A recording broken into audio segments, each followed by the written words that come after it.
Olá, boa noite pessoal, sejam bem-vindos a esse ciclo de encontros para falar de Reggio Emília.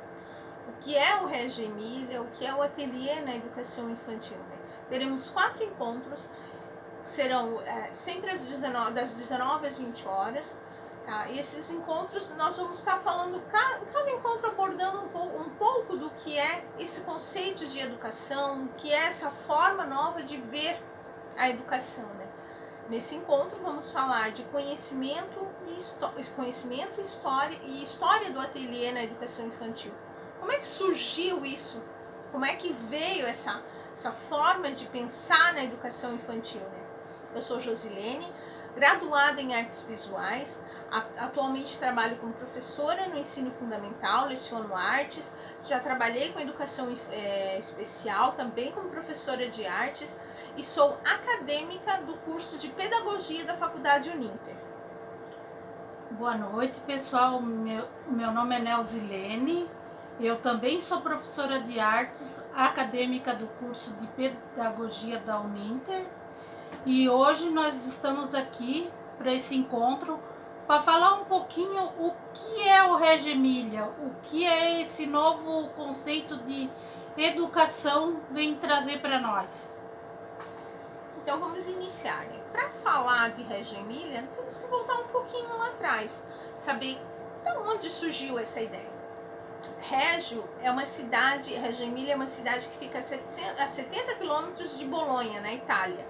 Então isso surgiu na Itália, num pós-guerra, num momento de fragilidade daquela localidade, na verdade do mundo, né? Foi a Segunda Guerra Mundial, num momento de fragilidade onde que todos viviam, o mundo todo vivia, então surgiu essa necessidade, esse pensar diferente, aonde deixar os filhos, como deixar, não era só um local e deixar lá, é um depósito de criança, como infelizmente em algumas situações a gente acaba vivenciando até mesmo nos dias de hoje. Sem esse olhar pedagógico, sem esse direcionamento de que a criança vai aprender alguma coisa. As famílias ali naquele momento haviam perdido tudo na guerra, casas, explosões, casas destruídas e tudo mais, então houve uma união dessas famílias e vamos construir uma nova escolas, vamos reconstruir. Essa era a ideia, vamos reconstruir, não importa como, tem que ter as referências que se tinha antes, e nesse caso melhores até, né? Um grupo de mães, de pais, né, resolveram vender cavalos e até mesmo tanques de guerra que tinha esquecidos lá, abandonado pelos alemães, venderam tudo que podiam, juntaram um pouco de dinheiro e começaram a construir. E erguer essa escola com as suas próprias mãos.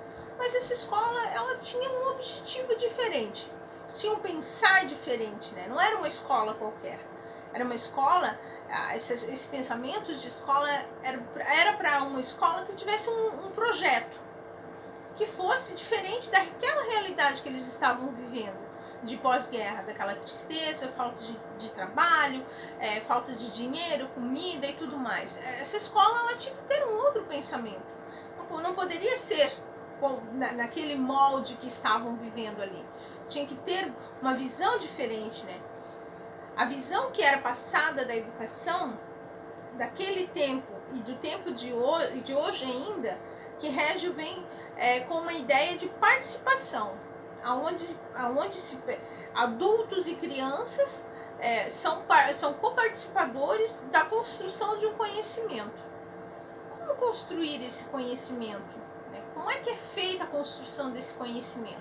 Aproveitando assim da criança, o que ela poderia trazer de melhor naquele momento que trazia tanta tristeza, né? Então eles buscavam um novo horizonte para que a criança saísse daquela situação que eles estavam vivendo, que eles tinham passado, onde tudo era de muita tristeza. Então eles vêm com uma nova ideia de criação, e junto com essa ideia vem vem esse pensamento diferente de como fazer essa pedagogia, né? Para falar desse pensamento filosófico, dessa nova pedagogia, vamos dizer assim, a gente vai voltar um pouquinho lá atrás, em 1940, quando recém-formado Loris Malaguzzi, que hoje estaria, né, no ano de 2020, estaria completando 100 anos, ele teve esse estalo e, não, tem como fazer diferente. Ele, recém-graduado, atuava nas escolas da região ali, ouviu falar de Reggio Emília e foi até lá, pedalou até o local. Ele morava a 20 quilômetros de distância de Reggio Emília, né? Ele, na Coluna di Correggio, era uma localidade a 20 quilômetros de Reggio. Então, nesse momento que ele resolveu ir até lá, conhecer o que era esse Reggio Emília, né? Encontrou um grupo de mulheres martelando de forma obstinada, cimento velho, tijolos retirados das casas bombardeadas, e vamos construir essa escola, não tem tempo ruim aqui pra gente não, tem que fazer, tem que acontecer e tem que ser diferente. Vamos à luta e vamos trabalhar, né, arregaçar as mangas e buscar o melhor para aquelas crianças que estavam tão necessitadas nesse momento. Então, ali, as mães construindo sem interferência de engenheiros, governantes ou burocratas, já se tem esse pensamento diferente. Opa, essas mulheres, elas não têm formação acadêmica em engenharia, elas não são governantes, não pretendem em nenhum momento ser políticas de alguma forma, né, entrar para a política, ser vereadoras, prefeitas, etc. E também não são burocratas, não são as pessoas detentoras do dinheiro. O que esse grupo de mulher quer? Esse grupo de mulheres quer, além de construir essa escola para deixar seus filhos, porque no pós-guerra precisava se trabalhar para adquirir e refazer a cidade, né? E para isso elas precisavam ter essa escola. A união dessa comunidade fez com que se construísse a escola de uma forma diferente da até então pensada. Até mesmo hoje, muitas vezes, aguardamos que governantes façam algo pela gente e, ao contrário de que temos essa possibilidade de ir à luta sem ter o conhecimento técnico, mas nós temos outro conhecimento, que é a necessidade de fazer algo diferente. E foi isso que esse grupo de mulheres fizeram.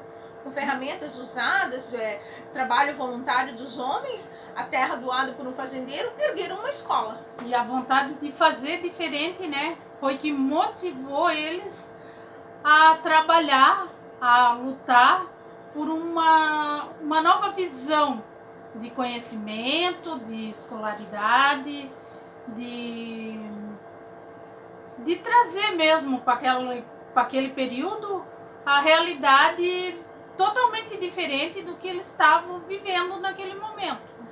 Então daí entra o Malaguzzi, que vem, se une a eles, então tudo começa uma nova forma de educar, assim, vamos dizer, de ensinar, uma nova forma de pedagogia, né?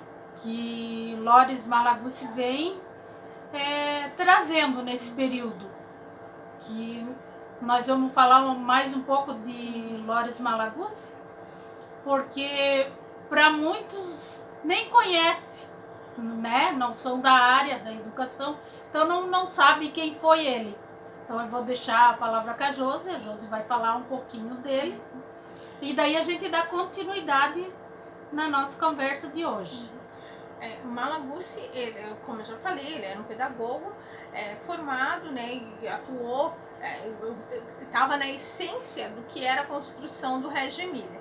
Então ele abandonou o emprego de professor, passou uma temporada em Roma, e quando voltou a Reggio Emília nunca mais foi embora.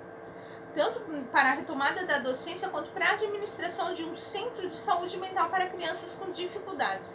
Então, quando eu falo trabalhar com educação especial, né, o trabalhar com educação especial é esse pensamento de transformação, de fazer algo diferente, de ter essa sensibilidade e saber que em vários espaços, esses espaços podem ser transformados em salas de aula. Mas não é uma sala de aula convencional, quadro, lousa, professor, cadeira, senta um atrás do outro, bonitinho. Não.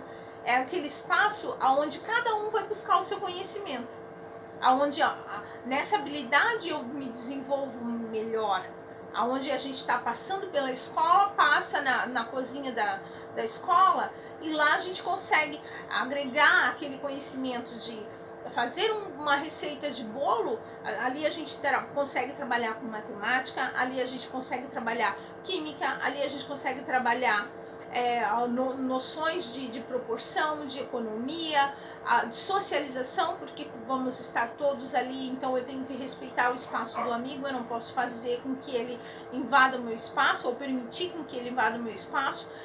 Todos esses conceitos conseguem ser trabalhados num único momento de interação. Estamos passando pela escola, no corredor da escola. Aquele corredor se transforma num ateliê, aquele corredor muitas vezes é um espaço de encontro, de socialização dessas crianças.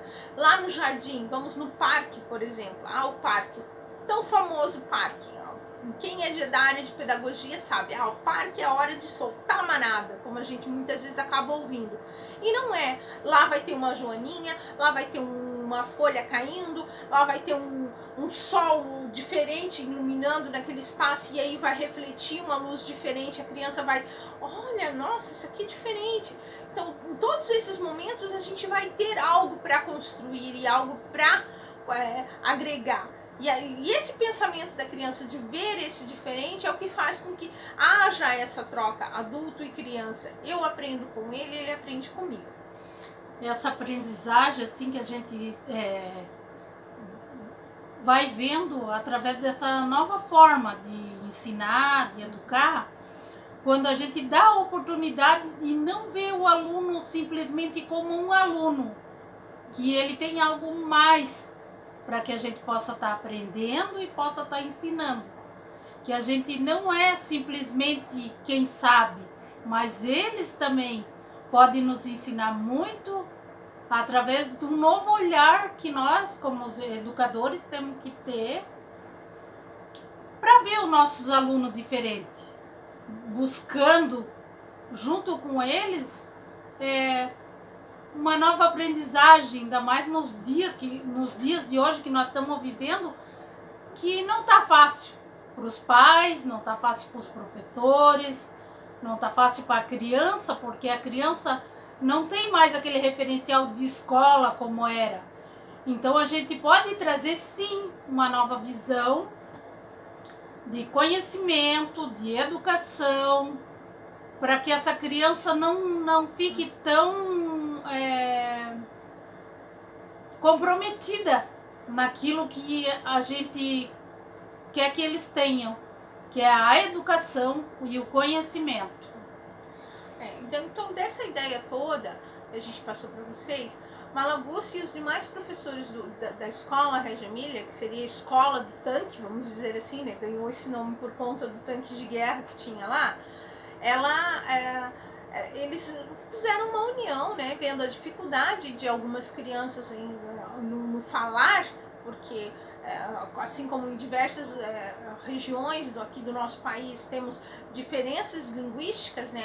Numa cidade tem vamos dizer assim, falam bergamota, na outra cidade fala tangerina. Então essas diferenças e essa diferença cultural fazia com que as crianças tivessem essa dificuldade no falar. Algumas falavam um dialeto, né? Não falavam italiano, mas sim um dialeto. E aí desse contexto todo que eles viviam, Malaguzzi fez uma reunião, chamou os demais professores, fez uma reunião, e ali surgiu a ideia de ouvir as crianças. Mas eu quero ouvir essas crianças. E aí, dessa ideia de ouvir as crianças, percebeu-se que eles são capazes de conduzir a própria aprendizagem deles. Eles conseguem direcionar. A criança não vai bem em determinada disciplina, vamos dizer assim, né? Então, vamos direcionar ela para outra, mas que tem uma ligação interdisciplinar vamos dizer assim, não vai bem em matemática, mas ela manda bem em ciências humanas, mas as ciências humanas também está ligada, de certa forma, à matemática. Ou em arte, por exemplo, que é uma disciplina da minha graduação, eu vejo muito isso na escola. A gente consegue ter esse leque de trabalho interdisciplinar com as demais disciplinas. E faz com que a criança, às vezes, desperte, né? Ah, não gosto, mas não gosta por quê? Porque não entende, porque não compreende, porque não gosta mesmo. Então, assim, quando tu começa a falar de artes de uma outra forma e envolver essa interdisciplinaridade, tu faz com que ela desperte esse olhar. E aí a criança, poxa, mas para mim alcançar esse objetivo eu tenho que compreender esse aqui. Então uma coisa vai ligando a outra e vai despertando isso na criança. E foi o que Malaguzzi fez. Mas isso lá dos piquititinhos, eu falei um pouquinho agora aqui, isso mais voltado para o ensino fundamental, mas os piquititinhos também. Eles constroem o conhecimento deles, os pequenos da educação infantil. Lá, na educação infantil ainda é muito mais rico esse despertar. Porque de uma sombra, como eu falei, lá no parque, né, que é o tão temido parque, de uma sombra, a criança pode ver um dinossauro, pode ver, e aí ali tu já pega um gancho, começa a falar de geografia, tu começa a falar da história, e ali vai, uma coisa vai puxando a outra. Uma pedra que eles acham diferente, que eles veem o formato de um bichinho, eles podem assim aproveitar, pintar na própria pedra alguma coisa que a gente possa ter um gancho puxando para uma aula de ciências, para falar de montanhas, para buscar outro objetivo, para eles verem que eles não necessariamente precisam somente de ficar... Ver apenas uma pedra, por exemplo. Uma pedra, por exemplo, que tem algo mais além, como a Josi falou, na questão de levar a criança na cozinha. Lá eles vão aprender também a matemática, porque eles vão necessitar de saber que para ter uma xícara de trigo, eles precisam de uma quantidade X para obter aquilo ali. E a quantidade de ml de água e assim por diante. Então, tudo uma coisa é ligada à outra. Nós é que temos que mudar o foco de visão de aprendizagem, de conhecimento. Essa forma engessada, né, onde o professor, só ele detém o conhecimento e ele que transmite esse conhecimento. Como, vamos dizer assim, o endeusamento do professor. Somos os detentores, sim, do conhecimento. Estamos sempre buscando nos qualificar. Só que também precisamos ouvir. E esse ouvir, muitas vezes, a gente não encontra nem na educação infantil, nem no ensino fundamental, infelizmente. Principalmente, que é onde é mais difícil ainda, é na educação especial. Muitas vezes a gente não ouve o aluno. E aí, do não ouvir o aluno é onde a gente encontra problemas. Problemas de disciplina, problemas com família, porque a família também não aceita esse novo pensamento, essa nova forma de educar. E aí acaba que, né, não nem digo de educar, nessa nova forma de ensinar. Né? Então, o estar voltado para observar e ouvir muitas vezes é muito mais importante do que só transmitir o conhecimento, despejar aquela quantidade de informações e aí a criança ali que se vire. Essas informações precisam ser direcionadas. E como fazer essa direção dessas informações? Né? Como direcionar isso para eles? Na verdade, Josi, eu nem digo que a gente não ouve, é assim, ó, muitas vezes a gente está tão voltado para outras coisas que a gente olha, mas a gente não vê o nosso aluno. É tu olhar e não enxergar. Porque assim, ó, eu como trabalho na educação especial e a Josi já trabalhou também, a gente nota a necessidade que nós temos de ter um olhar a mais, de prestar mais atenção, de ver que aquela pessoa, aquele ser humano que está ali, aquela criança, ela necessita de um olhar mais profundo, assim, que tu busque mais extrair dela quanto tu passar para ela, porque tu vai aprender muito Tu aprende muito quando tu traz um novo olhar, uma nova visão, quando tu realmente tu olha e tu enxerga. Exatamente. E aí é nesse momento onde o professor ele encoraja as crianças a explorar esses ambientes, esses diversos ambientes, principalmente até mesmo na educação especial. Tu consegue fazer com que eles explorem esses ambientes, porque muitas vezes em casa é engessado, não vai lá porque lá é perigoso, não vai lá porque não tem tempo de te levar até lá, né? Tem crianças que amam o parque, mas não vão, por quê? Porque tem um convívio com as outras crianças e é olhado diferente, as outras crianças olham diferente e os pais têm que dar certas satisfações que não gostam, então eles se reservam a ficar apenas dentro de casa e não exploram esses ambientes, não deixam essa criança conhecer e explorar e conviver com as outras crianças em outros ambientes, né?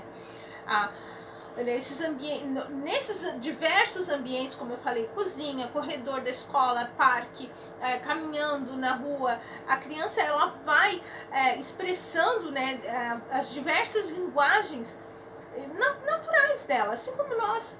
Estou aqui falando, mas ao mesmo tempo estou ouvindo, ao mesmo tempo estou aguardando as devolutivas de vocês para falar, perguntar, questionar, não é isso, peraí, não é bem assim, ou é isso mesmo, tá certo, sabe? Então, essa troca, né, de informações, esse expressar natural, muitas vezes a gente não deixa a criança, que é muito comum hoje em dia, né? Nesse momento que estamos vivendo de pandemia, estamos todos em casa.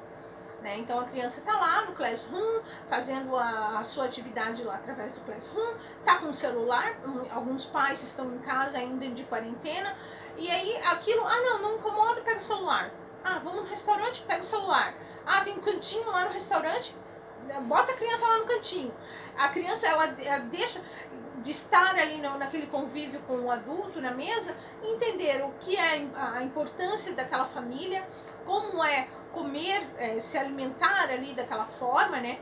E por estar lá no cantinho da criança, tá com o celular, deixa de interagir com os demais, muitas vezes a gente deixa até mesmo de ver a criança como uma criança mesmo e passa a ver ela como um adulto, transmitindo algumas responsabilidades, não é? É verdade, e essa responsabilidade que a gente muitas vezes inconsciente a gente passa para os nossos filhos, é assim, porque eu tô ocupada, então se eu tô ocupada eu não vou dar atenção devida para aquela criança, entendeu? Às vezes é uma coisa importante que ela tem para nos perguntar, para saber, para a gente pode não ter importância, porque a gente já sabe, então a gente adulto, como a gente acha que a gente sabe muitas vezes as coisas, não permite assim que essa criança se expresse, para que a gente possa aprender, para que a gente possa ter uma nova visão, troca, né? Uma troca, de conhecimentos, né? E será que Reggio Emília deu certo desde o início? Será que foi assim algo, não, deu super certo, acertamos, tiro, sabe? Será que foi assim mesmo? Não foi bem assim. Em 1963 foi onde foi feita, né, toda a documentação da primeira escola infantil com base nesse conceito de Reggio Emília. Então foram alguns anos aí de luta, de correr atrás e poder fazer com que as pessoas entendessem isso daí. Porque quando a gente fala no primeiro momento, é meio maluco, né?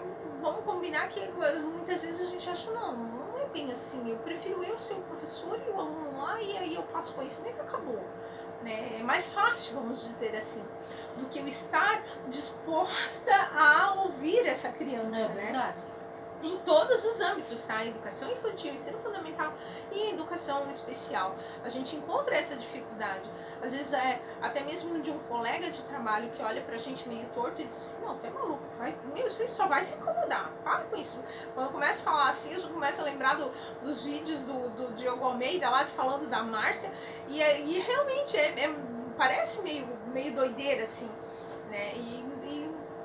Essa ideia de Reggio Emília, a gente precisa primeiro trabalhar na gente a aceitação disso daí, de estar disposto a falar e ouvir essa criança, né?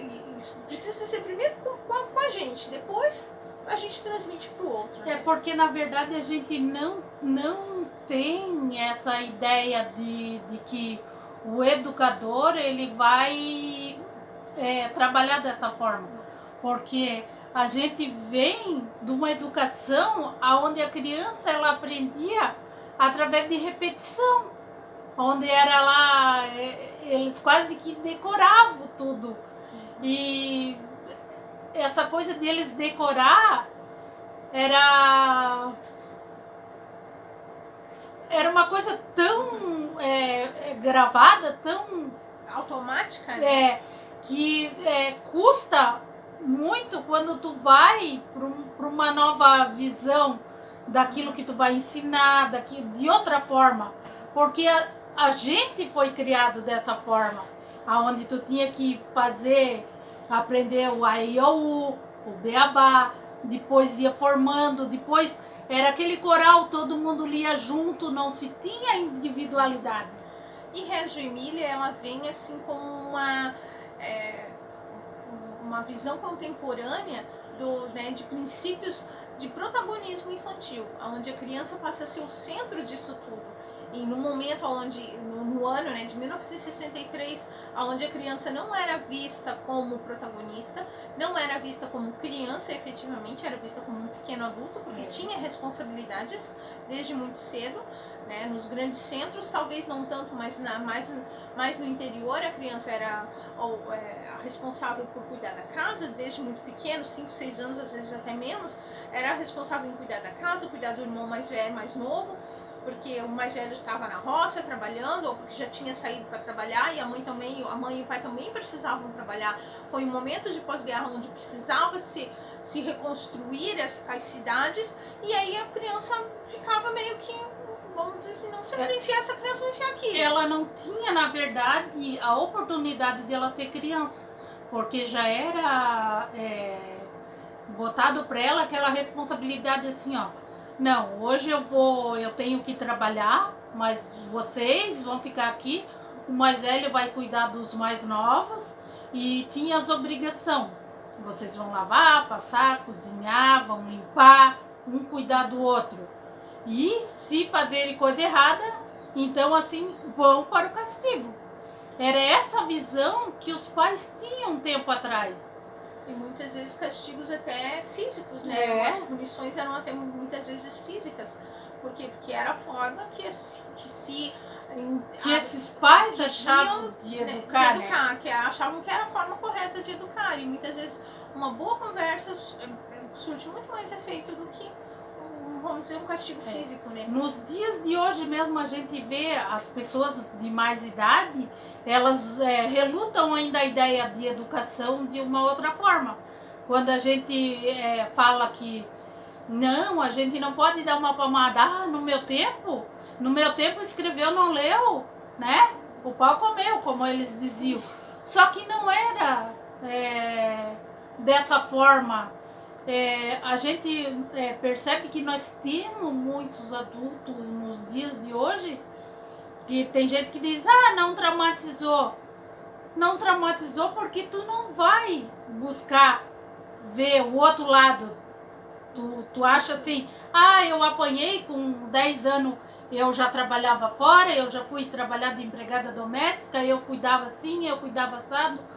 Que a realidade hoje em dia não é mais. Então, as pessoas de mais idade, elas ainda têm essa visão e que não é fácil.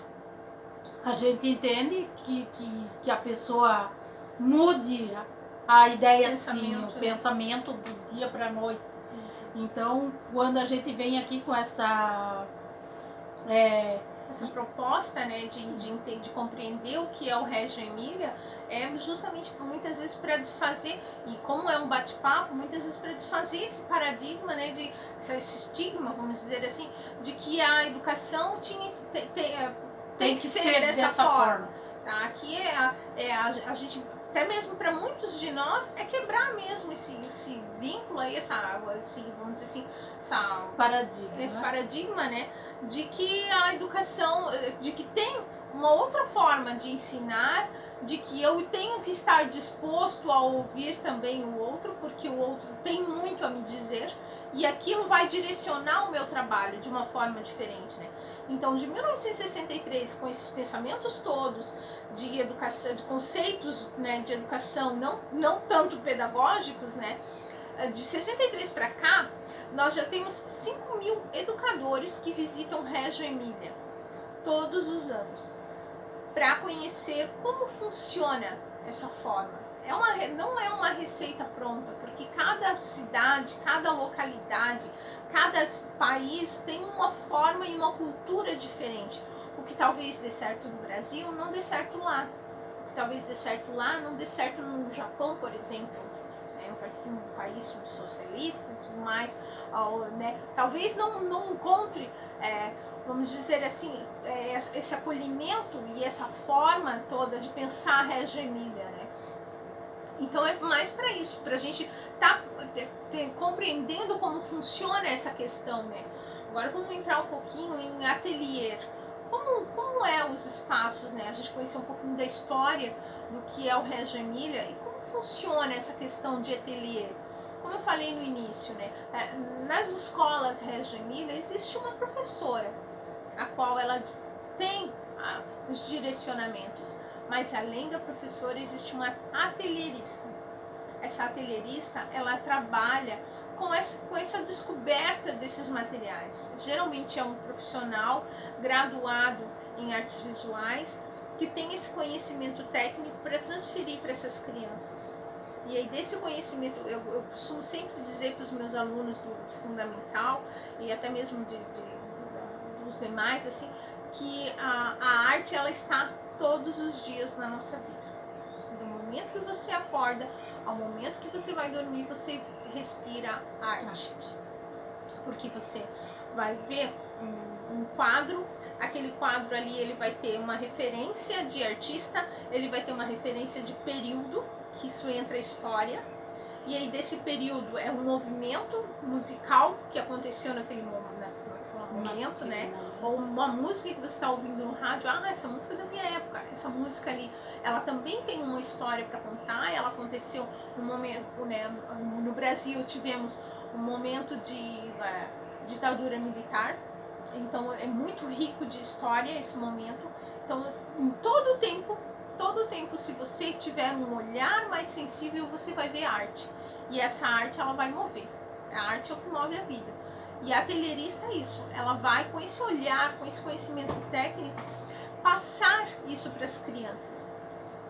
Tá lá na cozinha, tá entendendo de culinária, tá entendendo, de certa forma, de arte, tá entendendo de economia, tá entendendo de matemática, tá entendendo noções de proporções, química, porque a partir do momento de uma mistura de bolo, você vai botar um fermento químico lá, você vai ver a reação que aquilo vai dar, e aquilo ali é química.